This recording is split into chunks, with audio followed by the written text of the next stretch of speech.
Okay, it's your buddy Mike Messier, and filmed my scene just about an hour ago. You can see some of the folks dispersing, really because my stuntman, good guy, I guess I can say his name, but I'll just say Nick. Some might know him as Nick Principe, Chrome Skull in the Laid to Rest series. Great guy. He did a great job with the stunt. Tommy DiNucci, director. The MICK and the TRICK. The MICK and the TRICK. I met one of the producers today, Roger. I get his name mixed up. I just a little overwhelmed with the excitement. I try to keep a calm demeanor, but I am actually pretty excited about this. This is a fun set. Me and Federico, who was on The Sopranos 2002 to 2002, played Furio. Had a lot of stuff with Mrs. Soprano, the actress. What was her name? Edie. So as an actor, hey, look, for a guy myself who's never moved to Los Angeles, never moved to New York, I've had scenes with Sybil Shepherd. I played her son. I've had scenes with Wesley Snipes and Margot Van Peebles. Meryl Streep, as we all know, in Hope Springs, Elizabeth Shue. Scenes with Frances McDormand and Richard Jenkins and Olive Kitteridge, or a scene, I should say. So I've been around the block, and the thing is, have I moved to Los Angeles? No, I haven't. Have I moved to New York? No, I haven't. I've stayed wherever the hell I wanted to live, and there's productions that are going on everywhere. Not everywhere, but a lot of places. If you live in Nevada or Nebraska, I don't know if there's films going on there, but you can always make your own. So what do I have to say? A little analysis. One thing that came up was that the script has been through some revisions. Me and my scene partner were, no fault of either of us, but we were on different pages. We just had different scripts sent to us at different times. So, and we didn't rehearse our scene, and for me, I guess, as kind of the younger actor, or the actor of less experience or less name recognition, probably my responsibility to approach the veteran actor and the more experienced, more well-known actor and kind of say, hey, can we run these lines?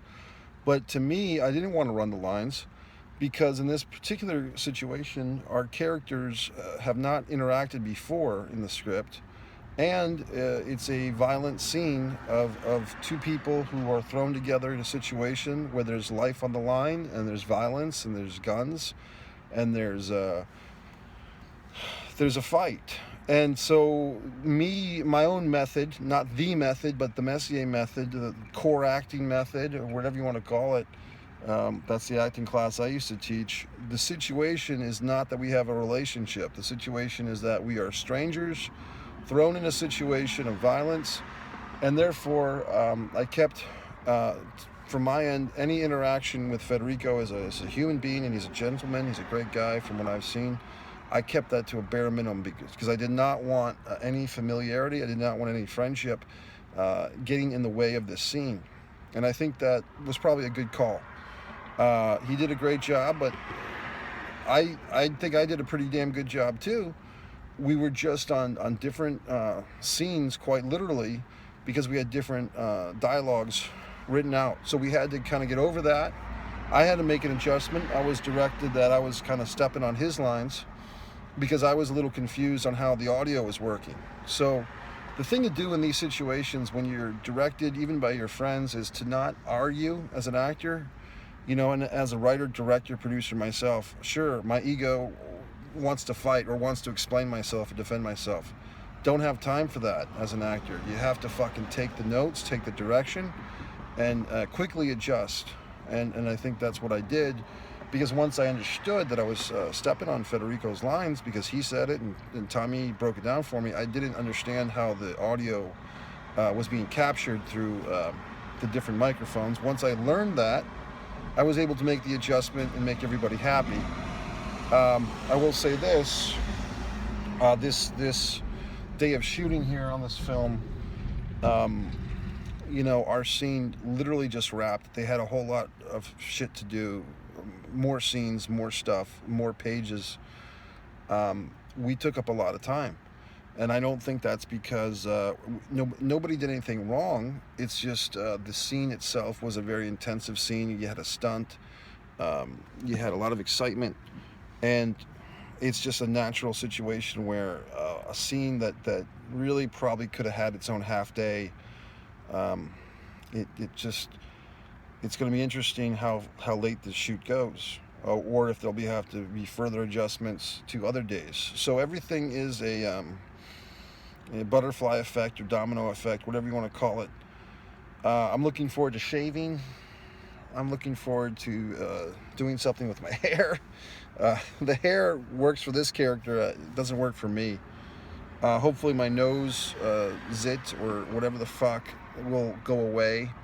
My experience in this situation was pretty good. You know, I kind of learned this overall experience, this road trip, and we're still going to do videos on the way home.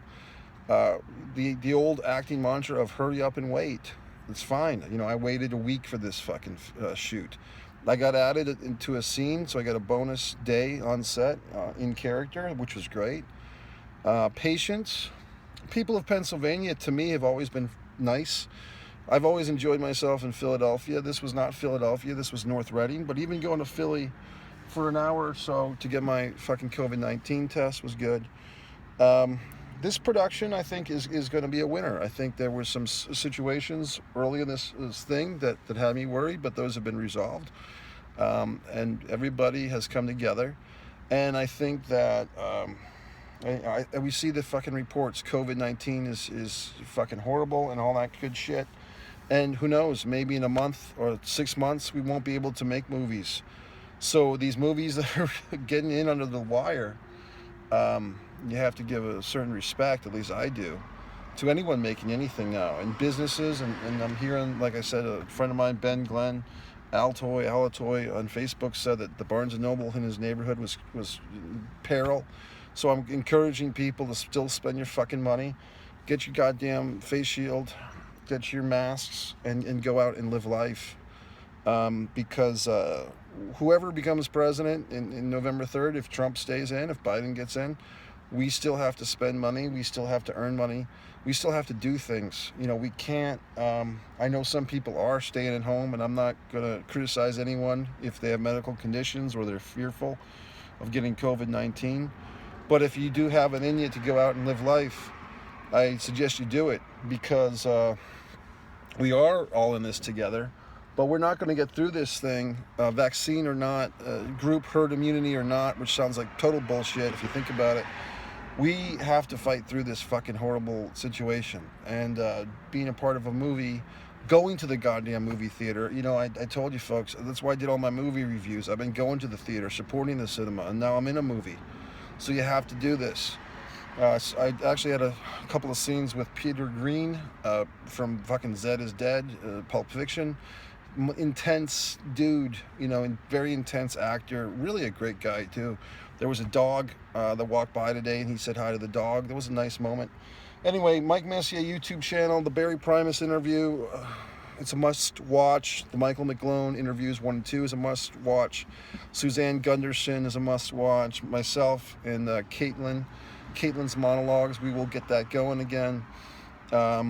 There's a lot of old stuff. I mean, I've got so much material. The burlesque of the Suicide Girls, which they let me film with permission. And as far as I know, they're okay with me having it on there. Thanks to the Suicide Girls, great organization of young, attractive, pierced women. And all these wonderful things. Messier Peace Theater with Mary Beth Paul, Kathy Lachey Berenson, and Bradley Rhodes. All the wonderful things. You can watch Brad Rhodes and see a sneak peek of So You Were the Guy if you watch the Brad Rhodes interview. Rejected by Reality. All these wonderful things on the Mike Messier YouTube channel and MikeMessier.com. Disregard the Vampire, and Mike Messier documentary. Everyone's excited. I know Rich Franklin was very excited about it, said it was terrific. 10 awards for that film. So blah, blah, blah, blah, blah, blah. Thanks to everyone who's helped me on this road trip. I will continue to do more videos, but this is kind of the climactic end. You can see everybody's kind of scurried off. I think they're all getting dinner. MikeMessier.com. Mick and the Trick. Very exciting experience.